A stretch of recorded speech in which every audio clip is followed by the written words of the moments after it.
Madam Chair, we're ready to begin when you are. Thank you.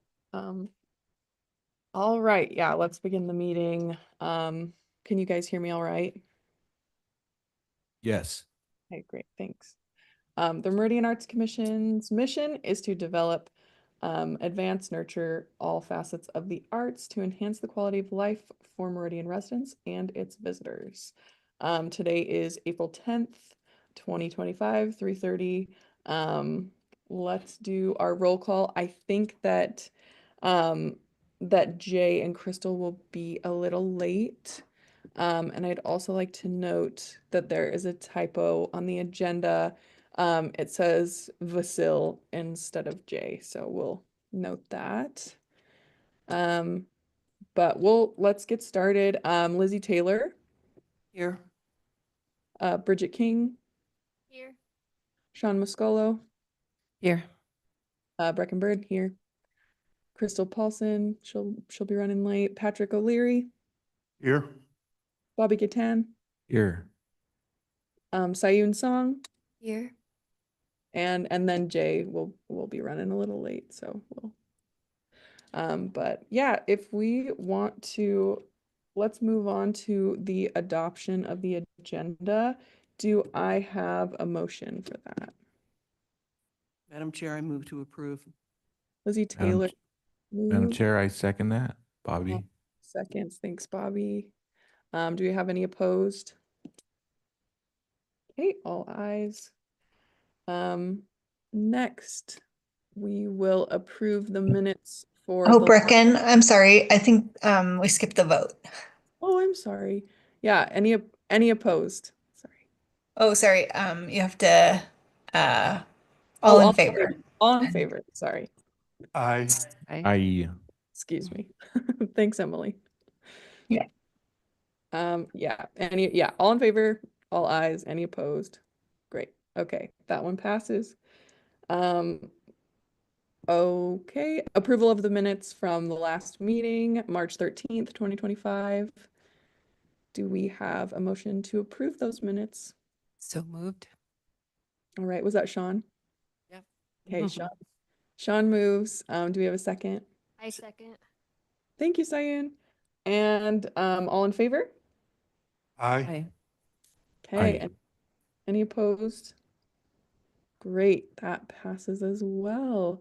Okay, first up, we actually have a presentation from Garrett White about the community center, and we'll give him some time.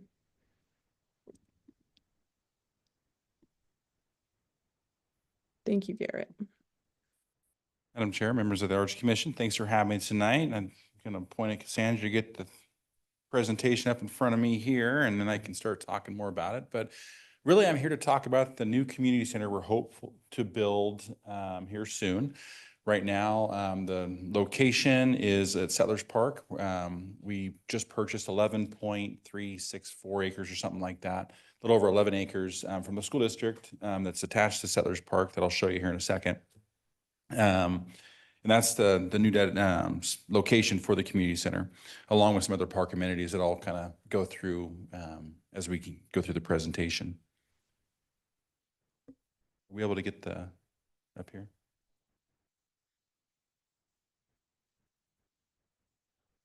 The presentation. Can we get the presentation on this screen here?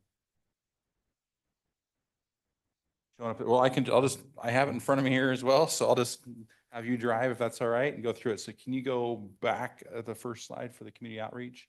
One more. It's also not on any of these screens.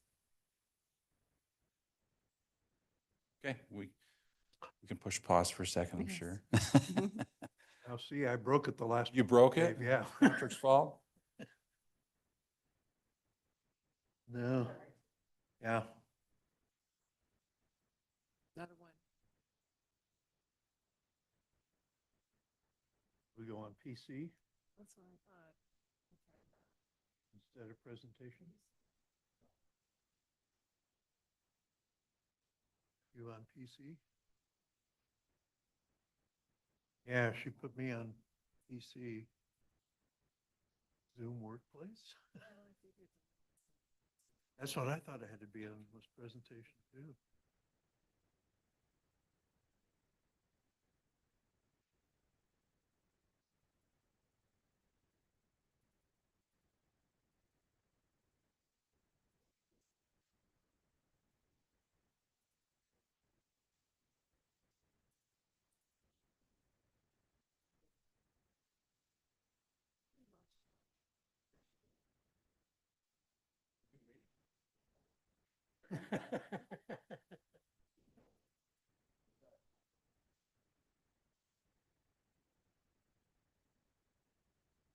I was doing pretty well, Garrett, until you kind of indicated I would have to read that over there. And I thought, okay.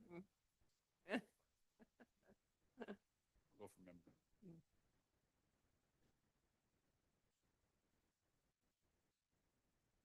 We get paid overtime for having to sit around or wait. You guys should, yes. Are you seeing it now? I can see it on mine, yes. You guys all see it as well? Yes. We go back to presentation. Oh, yep. Put it on presentation.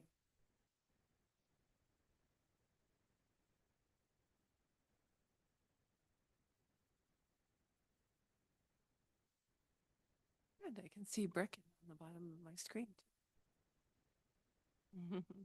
Okay, well, I'll go ahead and get started. Hopefully I can drive this. There we go. So to start with, like I said, we purchased 11 acres from the school district property next to Settlers Park. And you can kind of see it. There's the big open field with the gravel parking lot there next to the ball fields or to the west of the ball fields. We did a community outreach Thursday, December 5th to kind of gather feedback from the community surrounding there. And I know, Bobby, you live in that area, so I think you got some of the notices to meet there. We held the thing here at City Hall and just kind of talked. We had ZGA, who was our architect team, on site as well, and just kind of talked to public about what they wanted to see, what they hoped to see, those types of things. The key takeaways was that we really need a traffic light on Venable and Ustick. That was heard loud and clear, and we do support that as a city, and we're working with the ACDHD to get one there. We hopeful. So I know they're working behind the scenes to try to make that happen. We also heard that parking on Venable, because Venable is so narrow, it's, if we have parking there, kiddos running across the street, this and that, just 2 lanes of traffic going through there. They felt that it was too narrow there for parking on both sides. So what we heard as well is, can we do parking on one side, maybe the other side? Having 2 is just too much. The parking in the neighborhood on Ashby's that right there to the north of the ball fields is Ashby Drive right there. And basically the park users typically park on Ashby, and because it's convenient for them to use the ball fields and or the multipurpose fields over there. They love the location at the dog park, which you'll see here in a second, which is going to be kind of away from homes, not in their backyard. And then they appreciated the additional parking, which I'll again get into in a second. City leadership discussions. We've met with all the council and kind of did community outreach review, staffing plans, operational budgets, concept designs, and then just kind of the park amenities with them as well, just to kind of get more feedback and gather more feedback. And the concepts I'll show you here in a minute are based on that feedback from the community as well as our city leadership. So. In the community center, the floor plan, I will blow this up in the next slide so you don't have to really crunch and look at that. But basically it's got flex space, basically a big gym, classrooms, they'll feature summer camps, potentially a stage. And I'll point out right now, the stage is not a performing arts center stage. It's just, think of it as like an elementary school gym with a stage on the end that you can host performances, smaller performances and things like that. And I'll kind of talk about that in a second. But there's also fitness rooms, exercise room, cooking class, arts and art room, basically with a kiln, office space, counter space, access control, which I'll get into as well, outdoor patio space. And then this is also a possible location for the fire preventative team that they have, so fire prevention. Different facilities we went to look at to make sure rooms are kind of, this is the right size room we think we need. Should it be bigger? Should it be smaller? Those types of things. We went to the South YMCA and visited there. We've been in the last couple of years, different locations like the Nampa Civic Center, the Nampa Rec Center, went down to BSU, just looking at room sizes to kind of get us a better idea of what we think we might need in a new community center. This is it kind of blown up. This is the new plans. I don't know if you can see my mouse. If I can find it, my mouse is right there. If you can kind of see my mouse and where that's at, I can kind of go through this side. So this is right here where I'm circling is our exercise room, kind of more of a fitness room. It's about 2,100 square feet. It's got some storage off the end of it. And that's more for the active exercise classes, if that makes sense. If I move to the right, this mouse just jumps. This is kind of, we're basically kind of calling that a yoga room or small fitness room. The plan right now, and we're still going through budget, so the plan would love to have hardwood floors in there, that type of thing for more of the fitness classes. If I go down from there, I can't hardly see my mouse here. So if I go down from there, you can kind of see there's a cooking kitchen to where we could also be closed off as a classroom. To where a smaller classroom, you can fit those tables there, but the cooking kitchen in there as well. The plan is to have some AV camera stuff so we can coach. Yeah. Trying to find the mouse here. There we go. So this is the cooking kitchen here. If you can see, this mouse jumps everywhere. Can you see that mouse circle there? So yeah, yoga room right above it. The cooking kitchen there. Then as we move to the left, there's our arts and crafts room with a kiln room over here next to it, with restrooms on that side. So I'll get into some of the access control here while I'm moving from right to left here, kind of going backwards. But if you can kind of see my mouse here, right where my mouse is at, there's a door here that we're calling as an access control point. And basically what the thought is we can shut that door after 5 o'clock when there's not going to be staff there, to where each instructor or teacher has an opportunity to go in there and still have badge access, a code to the door to get into their classroom in particular, so we don't have to staff it in the evenings. Our current community center and what we currently use is in Bay 6 at home quarter is set up that way, and it's working very, very well. So we want to continue that to come over to this new community center, but have access control to where we can segregate that group from a different group that's using the other side of the facility, which I'll point out in a second. So we kind of divided this building into three different, I'll say pods for lack of better words. So my mouse disappeared again. That one access control, there it is. We did access control here, and then we went over here, and there's another access control door right here. There's so many lines on this floor plan, this might be tough to see, but if you can see that, my mouse right there, that is another access control door. So you can see we've blocked off, there's a left, center, and a right quadrant there that you can access. In the middle is where all the offices and mechanical rooms and janitorial rooms and stuff like that is. And on the far left is where we have more restrooms because of the access control, if that makes any sense. So you still have access after hours to restrooms for those that are teaching classes or using the gym facility. So we want to be able to use that in the evenings. So that's kind of the floor plan with a big gym to the left, with across the hallways another classroom that's going to be set up very standard to like an elementary school classroom, if that makes any sense, about that size, to where we can use it, just more of a multi-purpose size of classroom, that we can do anything in there or use it for anything.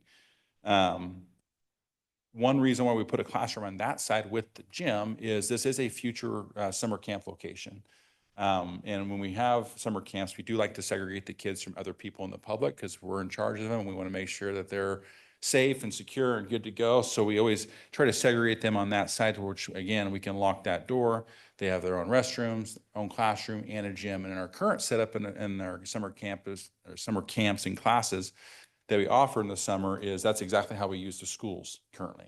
Is we have a classroom and then we use their gym. So we kind of go back and forth because it gets hot, smoky, those types of things in the summer. We like to have the indoor space to get their wiggles out, run around, and those types of things for summer camp. So we like that on that side. If you look over on the left side of the gym, if I can find the mouse again, kind of in this area here, this is the stage that we're talking about here. It's on the edge here. I did call and speak with Allison with the Treasure Valley Children's Theater to kind of get an idea. I'm a rec guy. I'm not a big stage guy, presentation guy. So I wanted to get some feedback from them on what they needed. What was the, because of budget, what's the minimum? What would you like? And then what would be the really what you like the perfect spot? And knowing that it's not going to be a performing arts center by any means. Spoke with her. After speaking with her, we made it a little bit bigger. She said their current stage that they're currently using is 16 by 16 and it's a portable stage and they would make it work, this and that, but they would love to have something that was at least 20 to 24 feet wide and at least 20 feet deep. And they would love to have a space like that to be able to use in our community. So that being said, we ended up making it wider and a little deeper. So it is about 24 feet wide and about 20 feet deep with an additional, it's so hard to see here on this map, this floor plan, but if you can see my mouse right here, we added kind of this extra block here. We took a little bit of storage stuff away and made an extra space right there. So this, from like this wall right here where my mouse is to the other side is 24 feet roughly. And then from the front of the stage to the back of the stage is 20 feet. So we had this extra space here for anything from props being put on and off to people running in on and off stage. We kind of talked to Allison about that. And it seemed to be good. So I have called her a couple times and we're trying to hear back from her to see if this is really kind of, will this still work based on your feedback you first told me and stuff like that. And I haven't heard back yet. I'm hopeful to do that.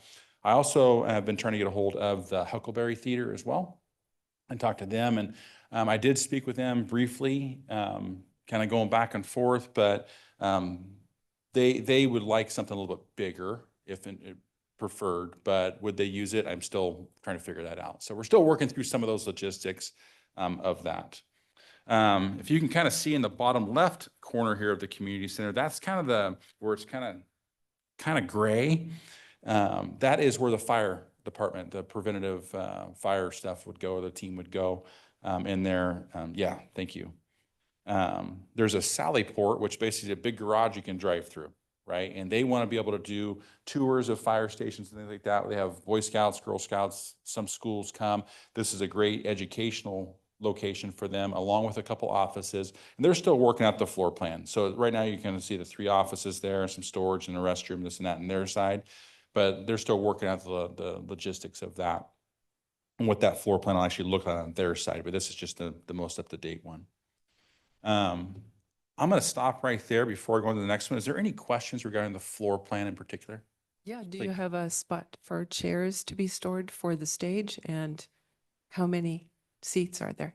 Great question. Thank you for asking that. So what we want to do is store them all under the stage. So if you go to a lot of the churches around here, what I have seen in some of the churches, that under the stage you have that big rollout thing and they have all the chairs stored underneath there, along with some tables, whether they be rectangle tables or round tables, whatever it may be.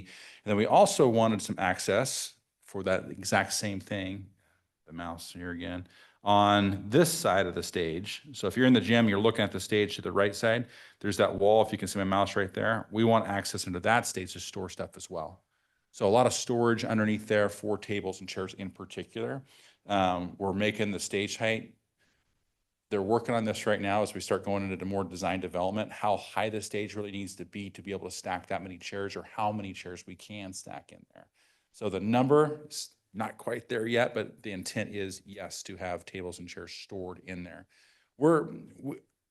I'm hopeful to get about 200 chairs in there. Don't know, and if there's a big performance that needs more, then we would work with different rental companies to bring in extra chairs or whatever it may be.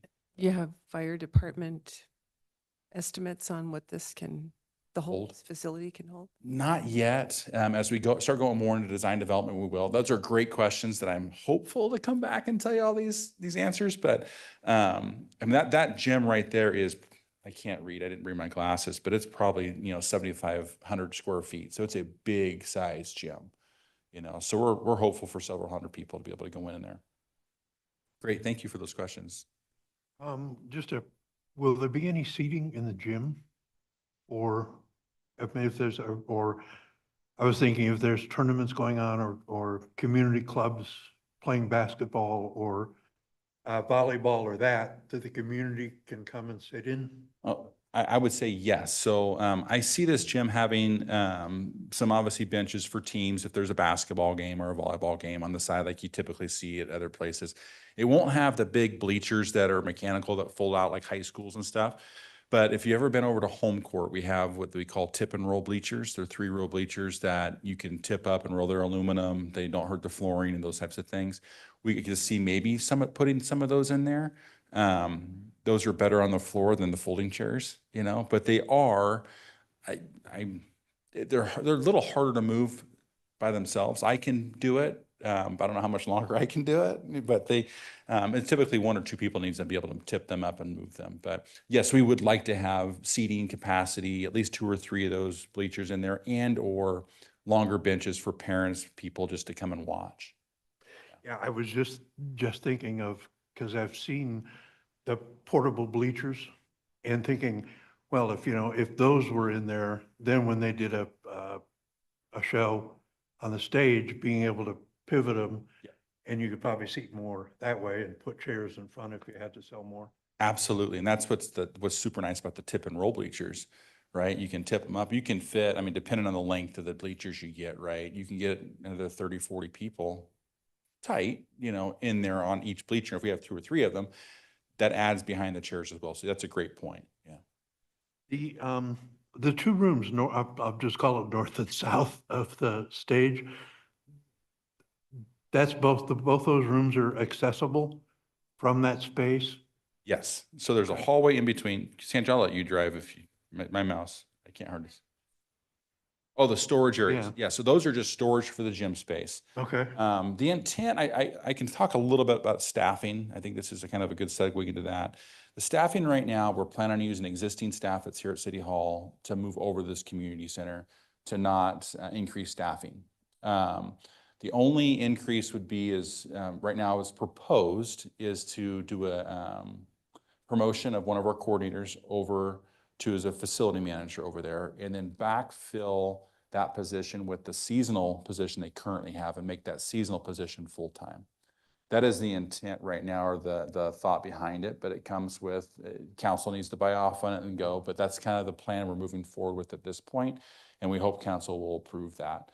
So nothing's been decided in per se, but this will be staffed Monday through Friday, 8 to 5, right? So in doing that, one of the staff that moves over there is Maggie Combs, is our adult sports coordinator, who stores dozens of softballs, volleyballs, basketballs, stuff like that, just not only just for the gym, but for our ball fields that are out at all of our parks.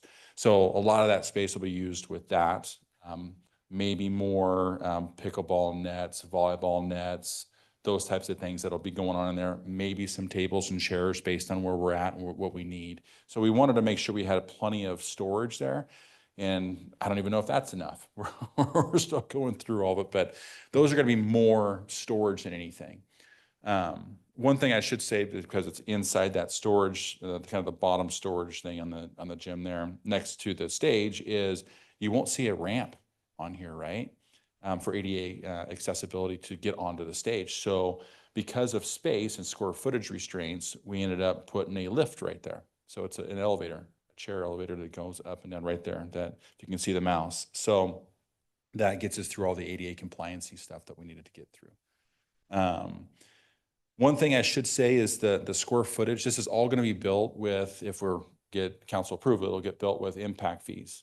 So it does not come out of the general fund with that. So it's all impact fee eligible. We only have the eligible amount of square footage for a community center like this is 22,867. What you're looking at right now is 22,800. So we got about 100 feet to 67 feet of wiggle room. So we're trying to build it up to where we can get what we can with the current allotted square footage per impact fee requirements with that. So that's the floor plan. Yeah, thank you for that question. That's good. Well, the only thing I was wondering is if, and it doesn't sound like they would be available for, I was thinking of, for the children's theater or, dressing Green room. rooms for those Yeah. kids to get back and forth. Right. So I talked with Allison briefly about that, and same with the Huckleberry Theater when I was going back and forth, and they would love that, right? Could that space be that way? We don't know until we move in there and store it and see what we need when it comes to tables, chairs, other equipment. But we did like the fact that right across the hall is the classroom.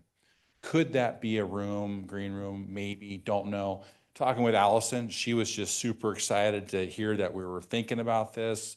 They would make whatever we did work. They loved the opportunity. They were super thrilled to at least have another stage that they could potentially use when it comes through there. So, so yeah, that we kind of talked with Allison. She said, we can make that work. Great. We don't know, but we'll have to be creative. I said, awesome.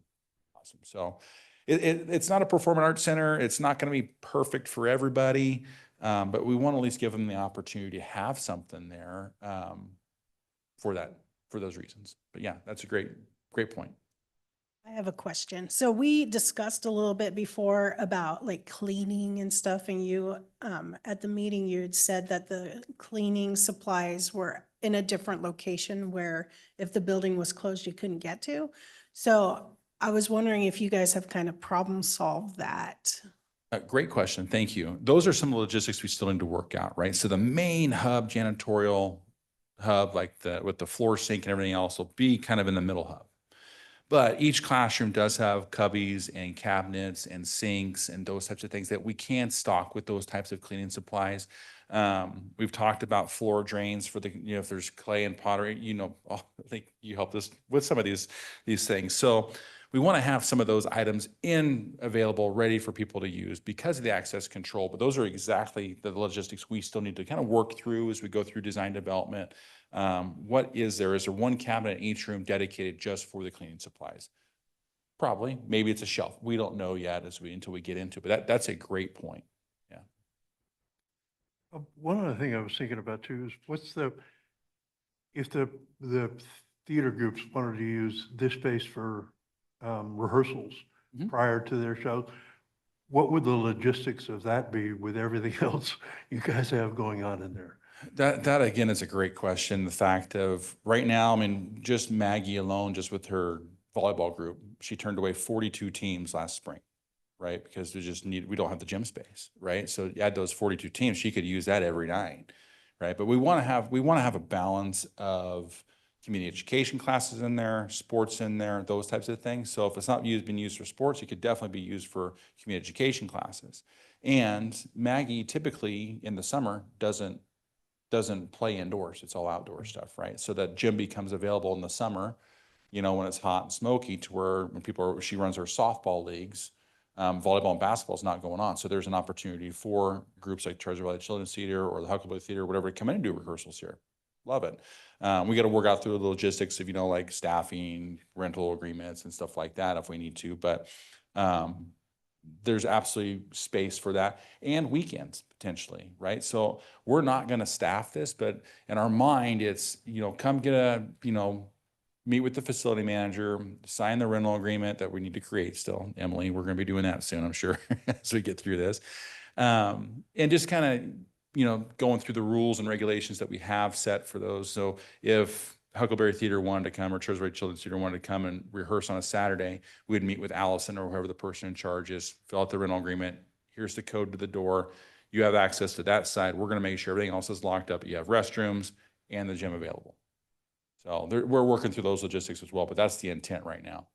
I don't envy you. Well, I have really good staff like, Cassandra and others that help do with those logistics.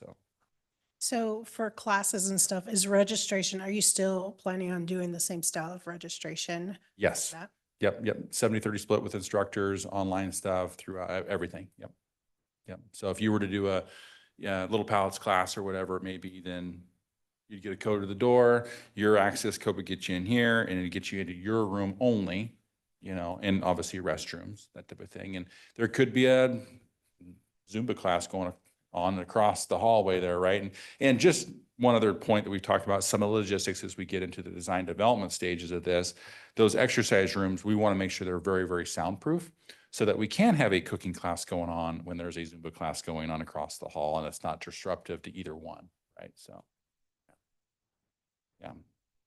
I can move on. This is kind of, now these are just renderings. They're not 100% complete. Things are going to change, but these are just kind of some of the design stuff and some of the elevations that you'll see of this new community center. Obviously the big one there is the gym. So we're still working through this and details on this. You'll see, and I don't know if Cassandra, if you could move the mouse to the top of the east elevation there and kind of circle where the art location, public art locations could be. And those are really just placeholders and things like that. One thing I should mention is that we're working with Stephanie Inman and Cassandra to look at future and now potentially public art spaces in this community center, because we want to provide something like that here. So working with ZGA and our architect team, and as well as Stephanie now as we get more into the design development, we want Cassandra and her to kind of tell us as we start developing this, like, what are some opportunities for public art here? Not saying it's all going to happen. It could be phased in. It could happen at the beginning. It could be anything. So we're working with that so that we're hopeful. And I think next month, I think Stephanie's coming to talk to you guys about it next month. When it comes to theming and just ideas for now and the future, to get feedback as well. So those are kind of, there's one in the front, one in the back. So we're looking at both of those locations as well as inside, right? There's many different types of, wayfinding and theming and things like that you can do inside that is art related as well. So kind of interesting there. Moving on. So this is the whole site plan. So the top is east, if that makes sense. To the left is north, and so on, to kind of orientate where you're at. You can kind of see the Settlers ball fields there, if it makes any sense. So the community center is the big thing right in the middle. And we wanted that to be kind of the focal point of the new park expansion. The dog park is over here on the right there, which is the south next to business. And there's actually a dog grooming place right there too. So it kind of works. My point earlier when I first said some of the key takeaways from the neighborhood was they really appreciate the fact we put the dog park away from homes. So, but that was brought up. You can kind of see the pathway connectivity, potential playground, dog park.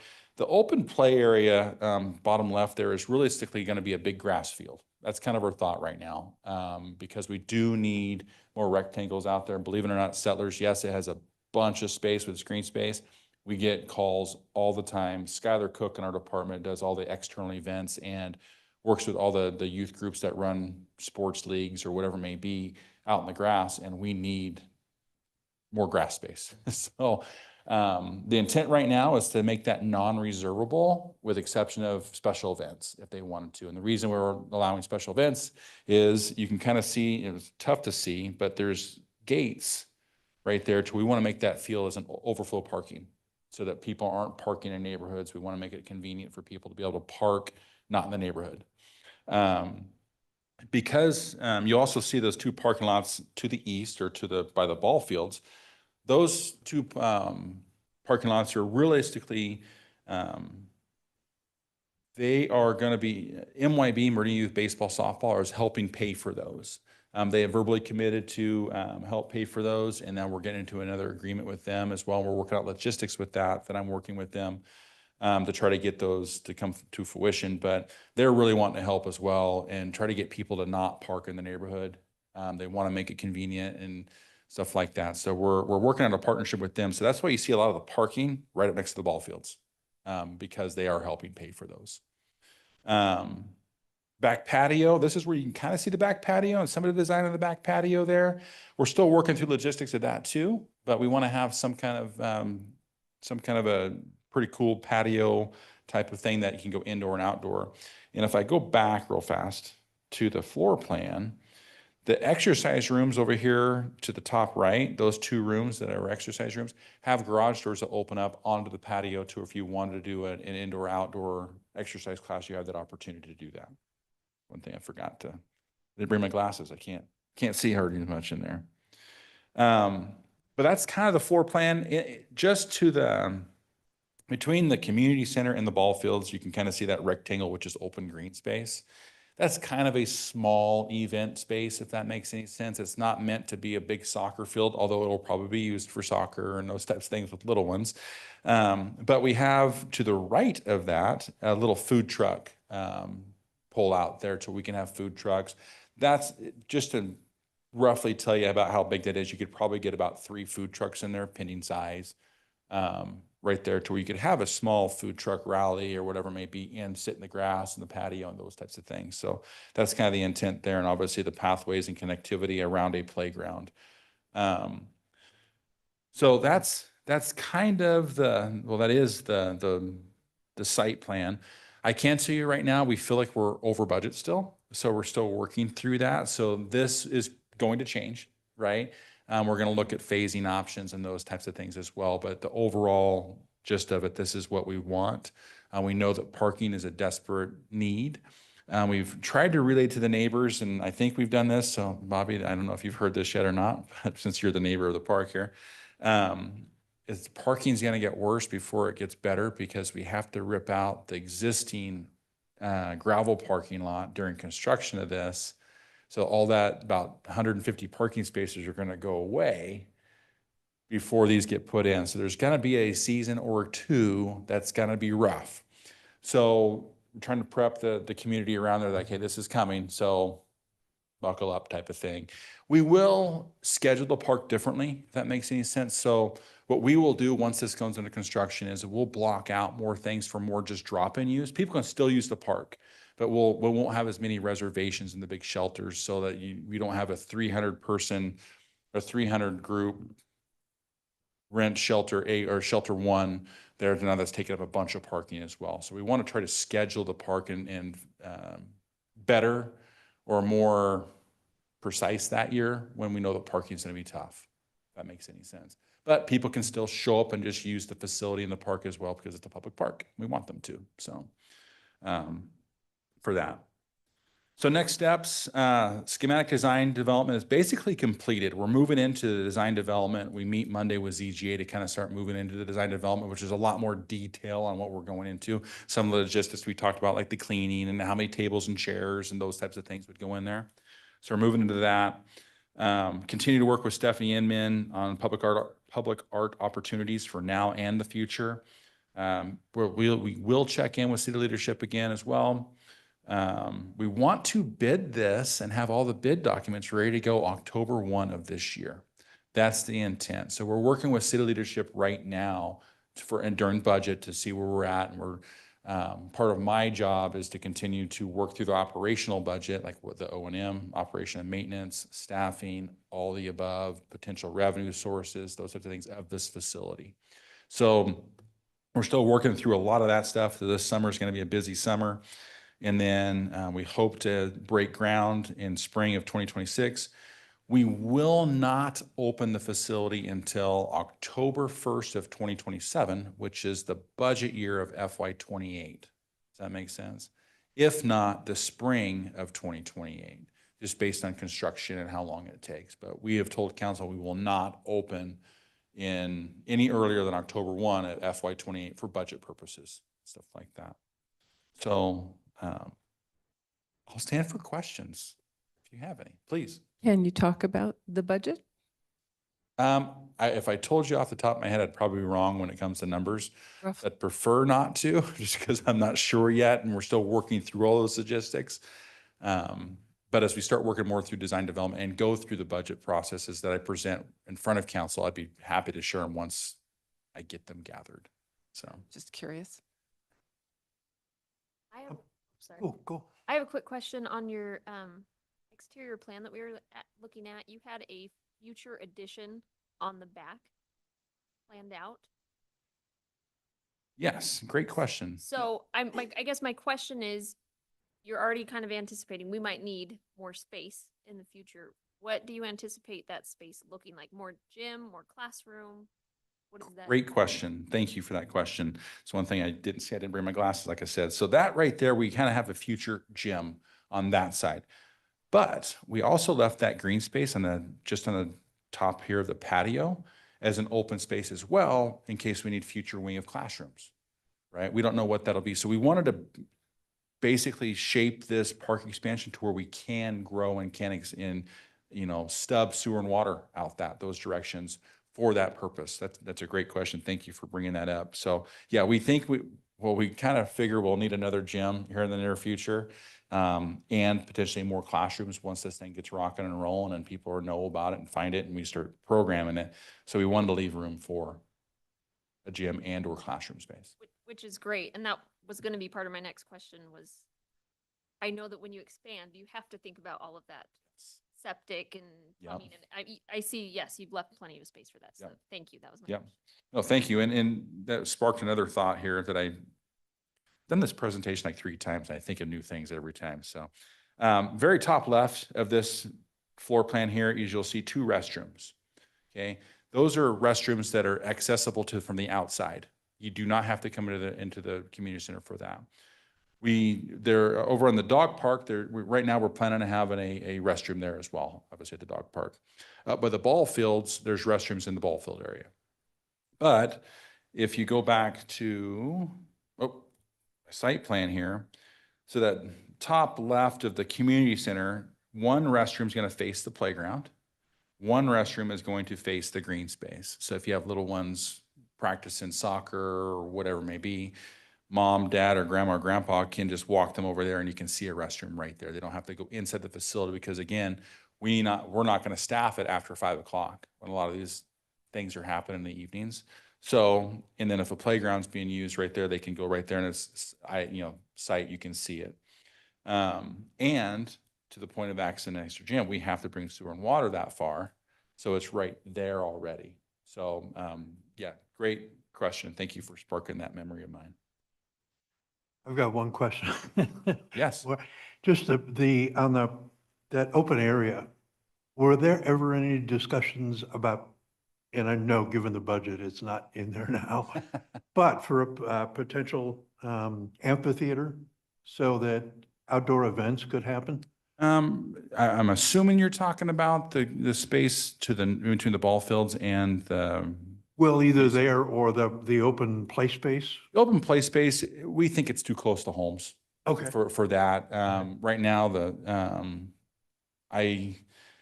at other parks, I get calls every once in a while for people saying, what's the music happening here for? Especially like at Tully Park, at the small shelter at Tully Park. If somebody has music playing there at that shelter, those houses are right there.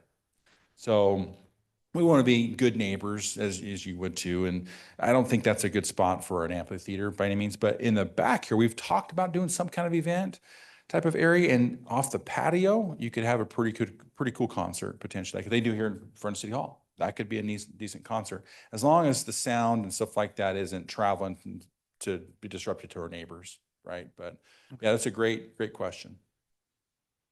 I wouldn't say it's a big rock and roll band type of venue, but it could be something smaller than that. Yeah, I was just thinking, I mean, even high school groups or Sure. college groups that Yeah. want to play, and especially in the summertime, if there's opportunities to do an outdoor concert. Absolutely. Right now, part of my role is helping with the golf course, Lakeview Golf Course, and every Friday night in the summer they have something on their patio, and it's pretty well attended. So yeah, similar, very similar. Yeah. Hey Garrett, question for you. Since the building isn't going to be like officially unlocked after 5, do you have any plans, or I know it's probably too early for that, but how do you direct people so they know what entrance to go in for classes? Great question. Thank you for asking. Another one that I didn't go over. So see the end here. So Cassandra, can you point to that's the south side. So that's the side close to the dog park. And we have a gold entrance there. So we'll direct people to kind of a wayfinding thing. This is something that Stephanie, Cassandra, and us are trying to work through as well. And the wayfinding, how do you know what side of the building I'm going to? Should I go in the front door, left door, right door? Where should I go? So the wayfinding thing is going to be interesting to have developed. But right now, just because the Meridian colors, there's a gold side, and then you can't necessarily see at the very, very top, the north elevation shows a blue side. So a north side, blue side, so we can kind of tell people where they should go when they register type of thing. But that's a great question. But that comes to the wayfinding, signage in the parking lot, come around here, here's the blue side, here's that side. Yeah, great question. Thank you. Anything else for me? Like I said, Stephanie will be back next week or next month for you guys, I believe, if that's still on schedule, to kind of talk more about some of the theming and some of the opportunities. potentially at this facility. So look forward to working as we get closer. Thank you so much, Garrett. That Yeah, was thank you guys. Yeah, I think everyone's really excited. I can speak for everyone just to have some, I know it's not necessarily a performing arts space, but it's really nice to have options in the community. So that'll be really great. And definitely looking forward to new public art Awesome. Thank you opportunities. guys. Appreciate it. Yeah, and commissioners, I would like to apologize. I was going to bring this up after the roll call, but I would like to just take a second and welcome Sarah Alford. She is our new arts and culture seasonal assistant, and I know we're all so excited to have her. I've met her several times and very excited to work with her in the future. Sarah, do you want to introduce yourself at all? Yes. So my background is in film. I have a BFA from Boise State. I've worked at the Flicks. I've worked at production companies, doing film and graphics. I also currently work at Harley Davidson doing their events and marketing. And I'm very excited to be here and learn more about galleries and the art world in the community. So thank you. Thank you so much, Welcome. Sarah. We're so excited to have you. Yeah, so moving on from that amazing presentation, we want to get into a little bit of a discussion. So Cassandra and I had spoken a couple weeks ago about the current structure of our subcommittees. Just to give you a little historical context, the subcommittees were formed as sort of a way to make the MAC general meeting less a shorter. I guess in the old days the meetings got really long discussing all these issues. I think under our current under the current way we do things, we kind of run a bit of a tighter ship nowadays. And our meetings don't tend to go on forever. So we might not have that problem anymore. I will say that so our commission is the only one that actually has these subcommittees structured this way. So it's a little bit of an anomaly in the city. And I think we just want to open it up for discussion about maybe talking about having a more project-based mindset, where like kind of like where we had the Chateau Park theming group where we had volunteers for people who weren't necessarily involved in public art, who got to be on that stakeholder committee and be involved in that. I think it gives everybody more of an opportunity to get involved in specific projects, and it might be a little bit more efficient. Yeah, also, I know I'm on the Initial Point Gallery subcommittee, and we don't necessarily meet every month, and we don't necessarily need to. There are some really important things that happen maybe once a year when we're kind of theming the shows. But the jurying's also opened up to the whole commission now. So those are my thoughts. I'll pass it over to Cassandra for some thoughts, and then we'll open it up for some discussion about that. Thanks, Madam Chair. And also I did talk to the committee chairs a little bit about where we are with the committees, and I just in the commission meetings used to be like 3 hours long, and we definitely don't have that problem anymore because we are just more efficient. I'm more efficient. So I'd kind of like to see a lot of the discussions that we have in the committees move to the Full Arts Commission. I also think a lot of the commission is interested in all of the things that we're doing.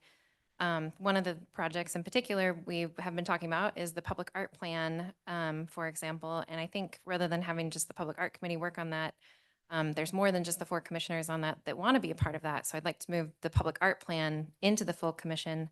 But then when we have projects, and specific goals, like for a public art project, then I think it makes sense to have committees with really project-specific goals, with kind of like a deadline, and then people know what they're getting into instead of being on kind of a standing committee that's happening forever. It's kind of a project that happens and then it's complete, and then down the road, another project comes up, and different people can sign up for that and be part of that. So, but we wanted to kind of open this up for the commission to discuss and see what you think, and whether it would be more efficient and make sense for MAC to have less of the standing committees and just move things into the full commission. And with that, I guess I'll open it up. Yeah, does anybody have any thoughts? The only thought I had was communication, figuring out how to get that word out that we need people to volunteer for an event and outreach type item or an IPG item or whatever we're trying to do, you know. I think we use the committees to do that job, so we'd have to have some other way to get that done.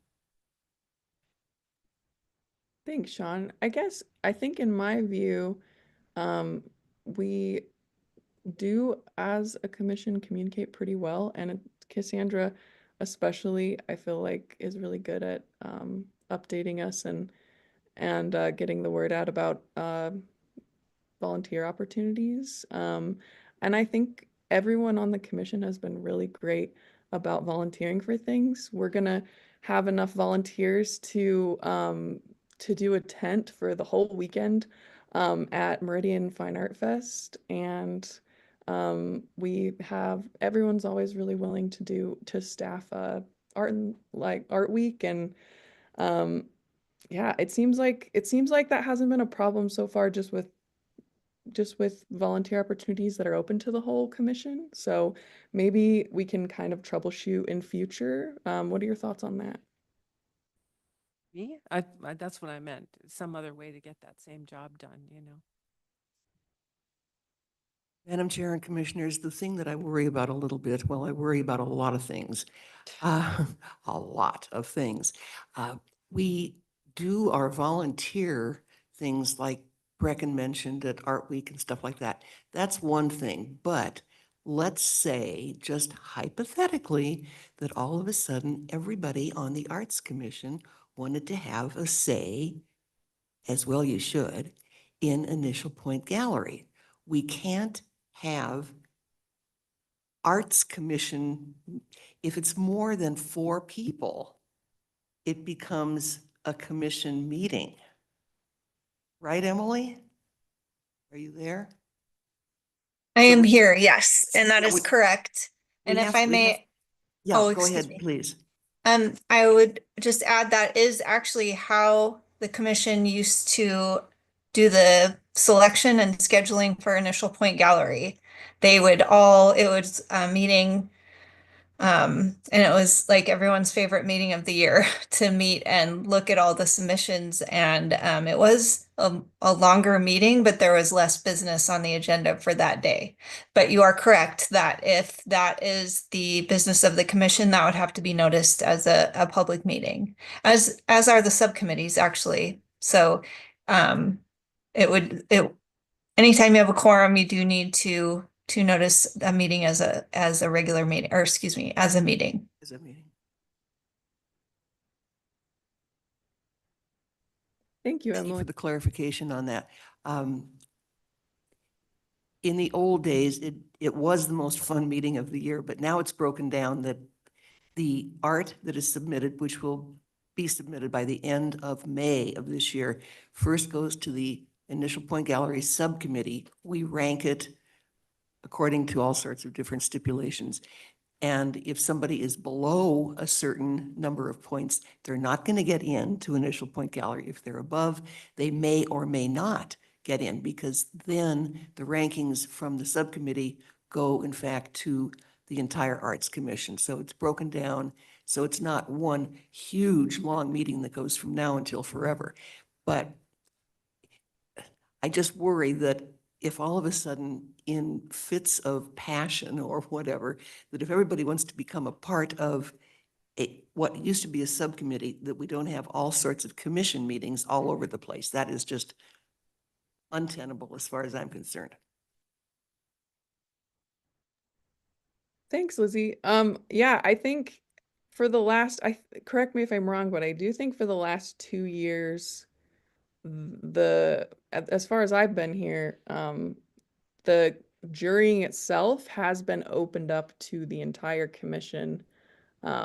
Anyway, I know we do the like ranking of the actual things during our initial point gallery meeting, but I don't see it being a huge problem, I guess in my opinion, to move that part to a main meeting.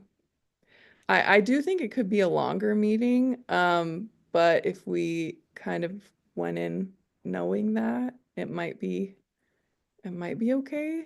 What does everyone think about that? I think that's perfectly fine. That's the way we've done it for the last couple of years.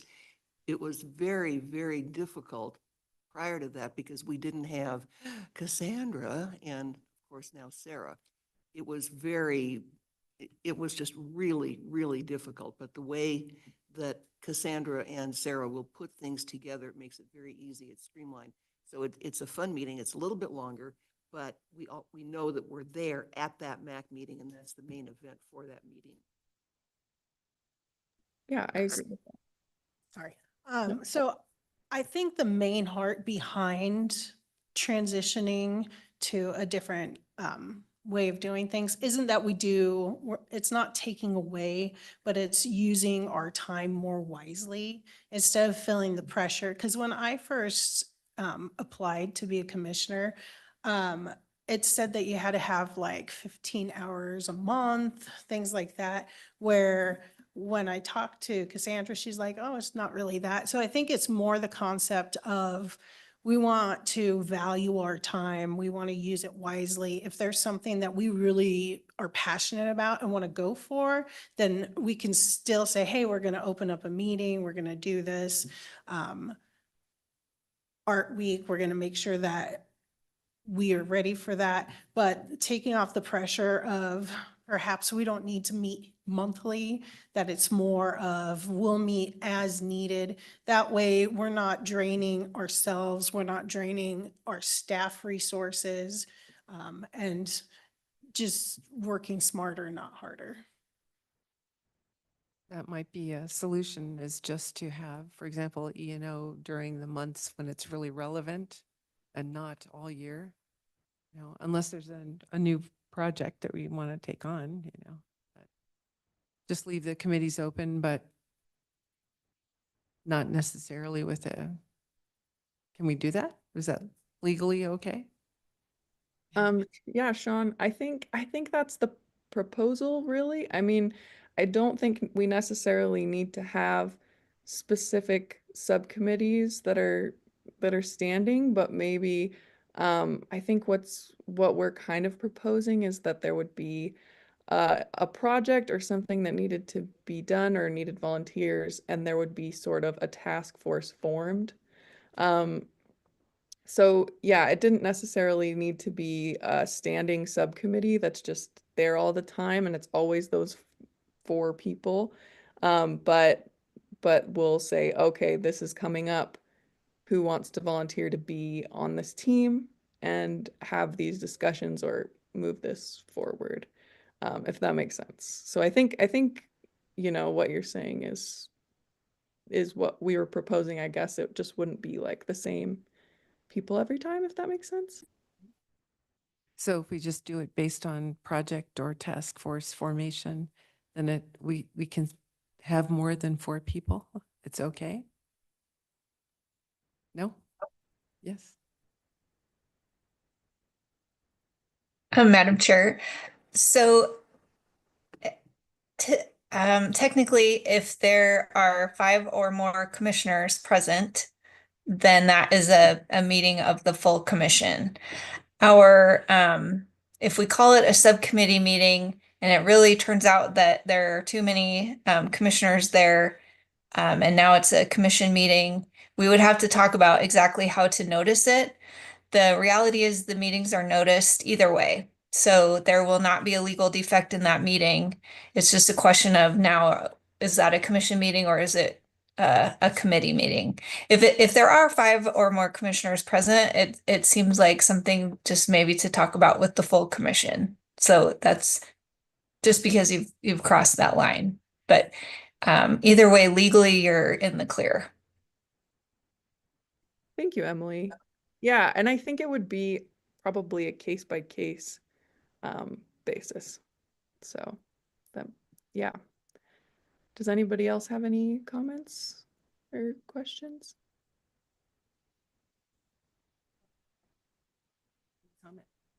Madam Chair, this is Bobby. I also spoke with a little bit with Cassandra about this.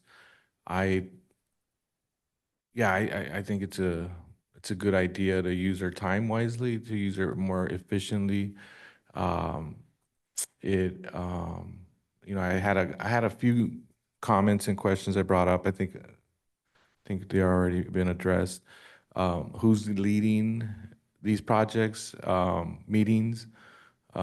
Is it the art coordinator? Do we choose a lead for those meetings? How are they formatted? Are they similar to the subcommittees? Do they get, you know, do we take notes and report those updates on what gets discussed, or is this just a little more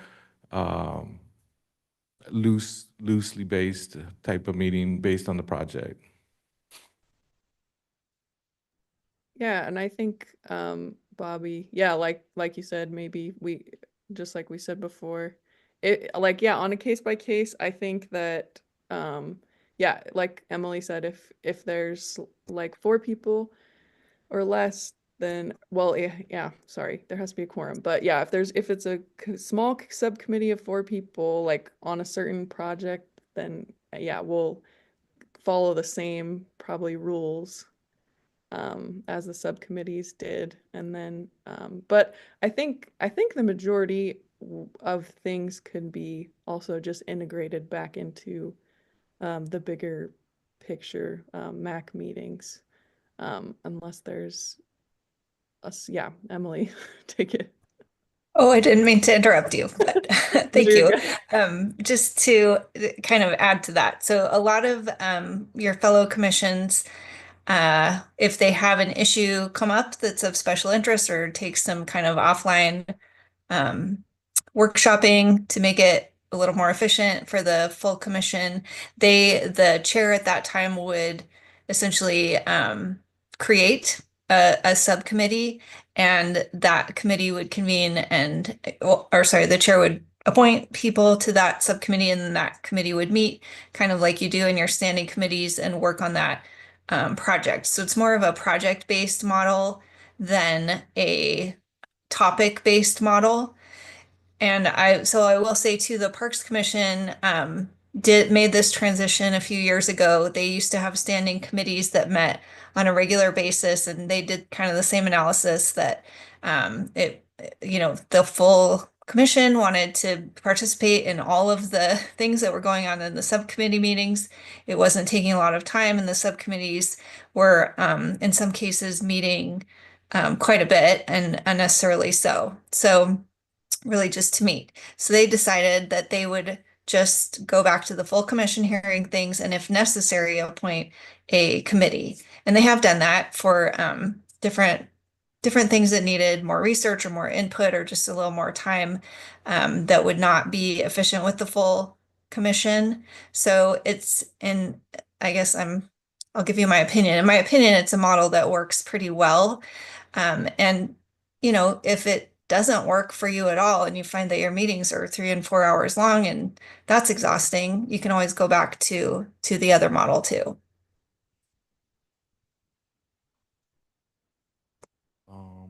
Yeah, no, thanks for that information, Emily. I think also when I think of a project, I think of a timeline and an end goal. And so if I'm signing up for something, I think those are the kinds of things I'd like to know ahead of time. Like, okay, wait, I'm going to commit to a certain amount of time, and I'm also going to look forward to completing a certain goal for this project. Again, that's probably something that we can figure out, but those would be kind of the questions I would be asking myself if I'm going to sign up for a project committee. Yeah, thanks, Yeah, Bob. if Oh, I'm not mistaken, I mean, as you guys have been talking, I've been thinking, so if this is, let's say for some reason, the Arts Commission was to come up with the potential of doing another Arts Week kickoff event, that we could form a subcommittee to do the initial conversations and organization on what it might be and that, and then and then opening it up to the commission for total conversation, correct? Patrick, I might take this one. That is correct. However, we are planning an Art Week kickoff. The Community Art Party is an event that we're planning Saturday, September, I think I put it on the agenda, the 13th. And that's led by the special events coordinator for the city. So that is an event that we are doing. But yes, if there was something that the commission came up with, a project or something, then yes, could then form a committee and have that project and meet to do that in the way that we have kind of done.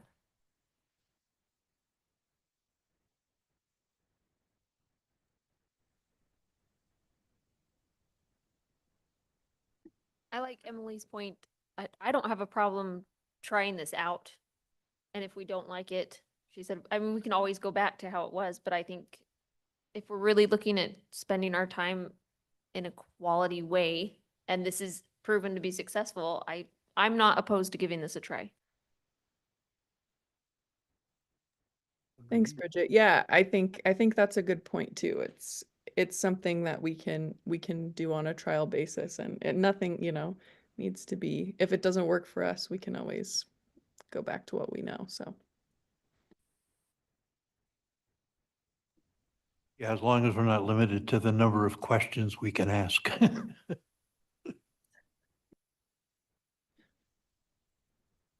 So are you proposing that we take this and Do we need a we motion? need a motion here?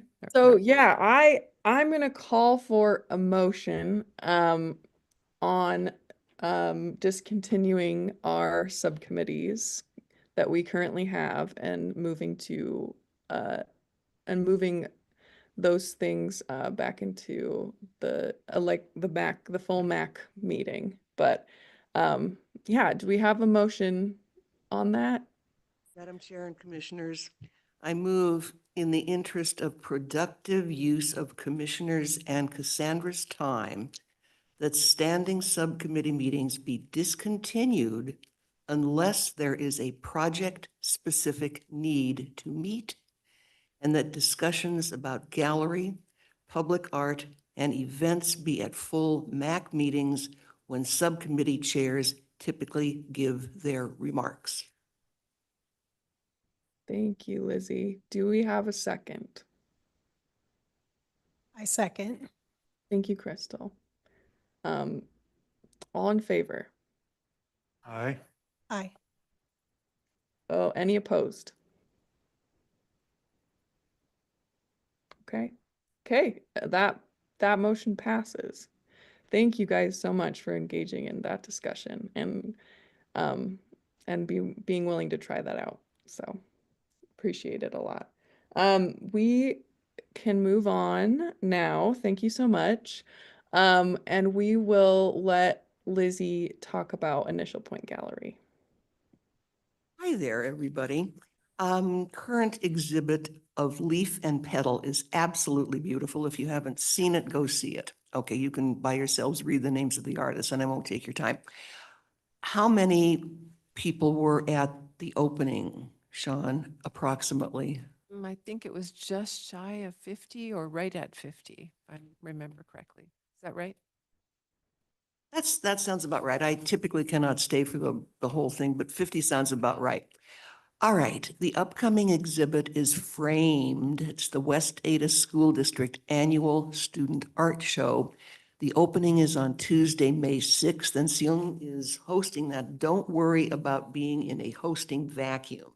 There will be people there to help you. This is a pretty big event, and I know that with the social media coverage that Cassandra and Sarah will no doubt supply, that we should have hopefully a cast of thousands. We can't accommodate that, but let's hope that we have all sorts of parents and kids and grandparents. Okay. The call to artists for Initial Point Gallery is at the end of May.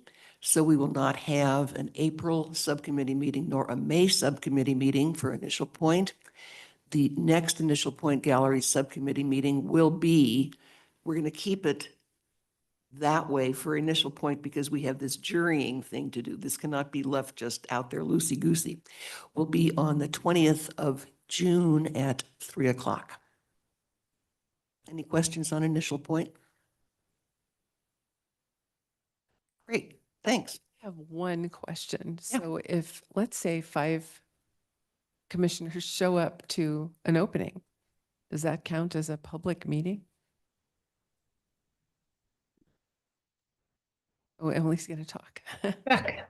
Madam Chair, Commissioner, tricky.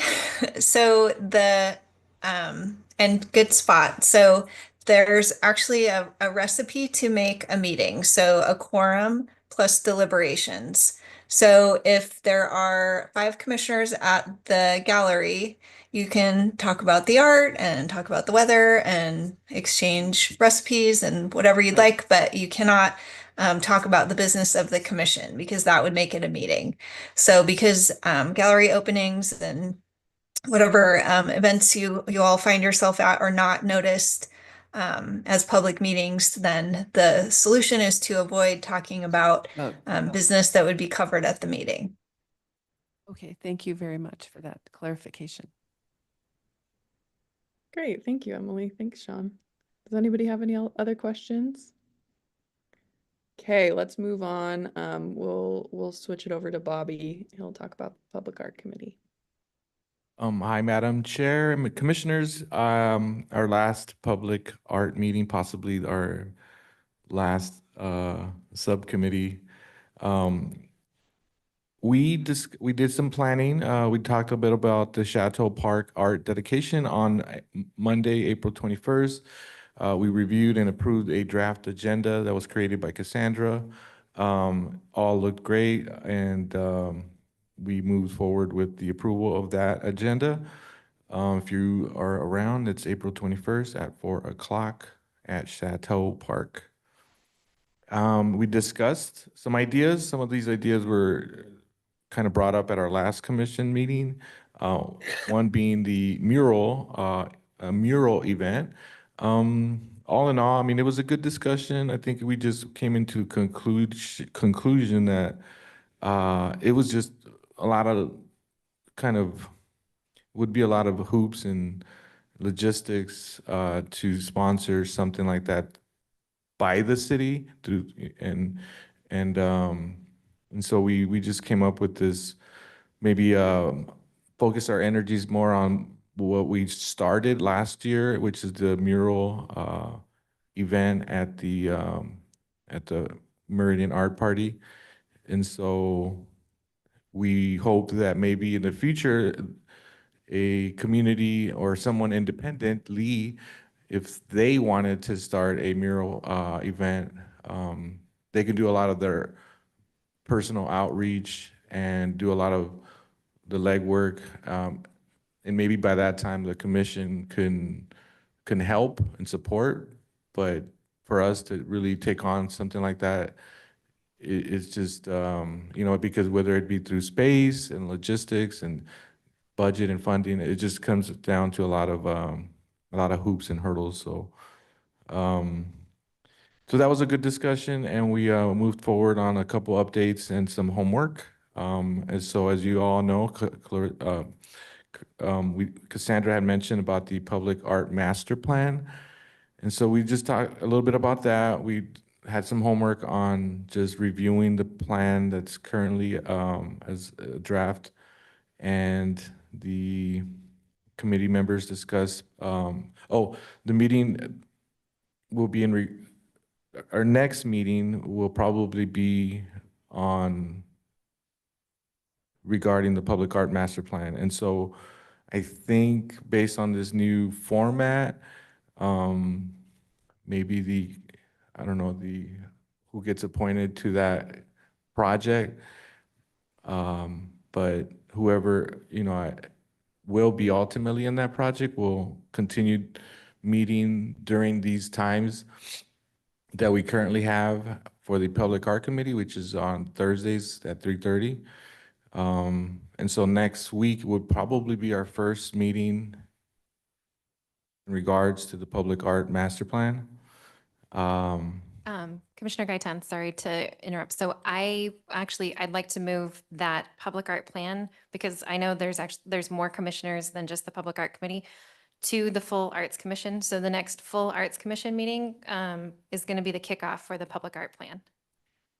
Thanks for clarifying that. Okay, so there is no meeting next week, and we are all going to be discussing the art plan, master plan at our next MAC meeting.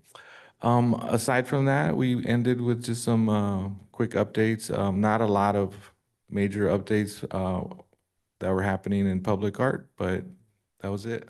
And we did welcome Jay Smith a little bit, but now since there's no subcommittee, we'll see we'll see what who else will be joining our. Well, we'll just look forward to talking about the master art plan at the next meeting. Thank you. Thanks, Bobby. Appreciate it. Sorry for the confusion. But yeah, let's move over to Cassandra and she'll give us an update on some projects. Thanks, Madam Chair. Concerts on Broadway is looking good. Sarah is actually going to be working on some of the contracts to get those out to the bands. And once I get those back, we can start kind of pushing out some of the marketing for the concerts.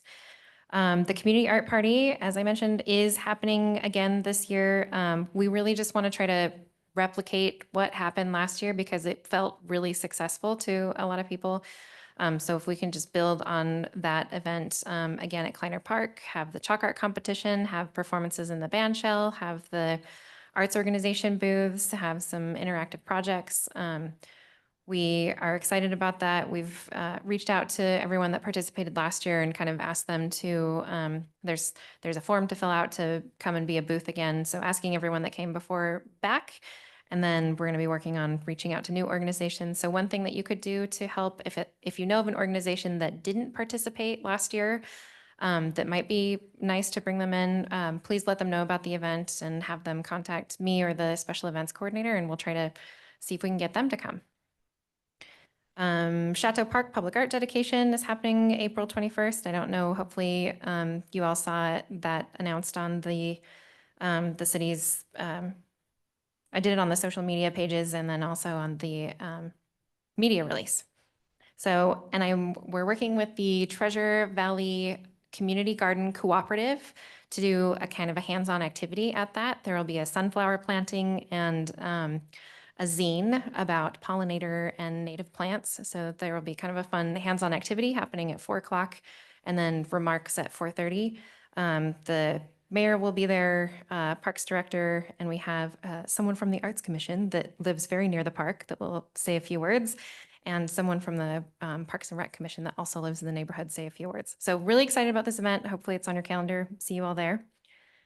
The Claire Remsburg paintings at City Hall. If you're sitting here, which most of you are, check it out. Hopefully you saw them. Woo! They look fantastic. Glad to have those up. Can I interrupt with a question? Yeah. Is there going to be some little signage or something for that? Yes, working on the signage. Don't have that yet. Good question.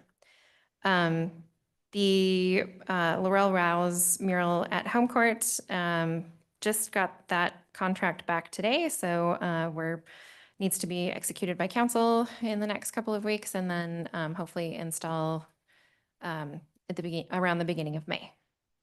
And Public Art Master Plan, I am really excited to do a kickoff meeting with the full commission. We'll have our consultant Meredith. She'll be presenting and talking about the process for the plan and get some feedback from all of you. So that's where we're at. Any questions?